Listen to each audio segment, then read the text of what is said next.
Congress leader Rahul Gandhi ने मोदी हुकूमत पर यह इल्जाम लगाया है कि गुज़िश्ता 10 साल के दौरान बेशतर इंफ्रास्ट्रक्चर प्रोजेक्ट्स अडानी ग्रुप को दिए गए हैं, जबकि अवाम से किए गए वादों को फरामोश कर दिया गया है।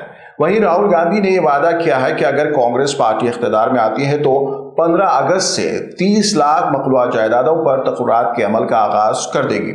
तेलंगाना के जिले मेदक में मुनक़िदा इंतखाबी रैली से खिताब करते हुए कहा कि पीएम मोदी 20 से 25 सरमायादारों के मफाद के लिए सियासत कर रहे हैं, लेकिन कांग्रेस पार्टी गरीबों के मफाद के लिए काम करेगी। कांग्रेस पार्टी 4 जून को इंतखाबी नताइज में इंडिया अलायंस की कामयाबी का यकीन जाहिर किया है। नरेंद्र मोदी जी ने अदानी जैसे लोगों के लिए काम किया।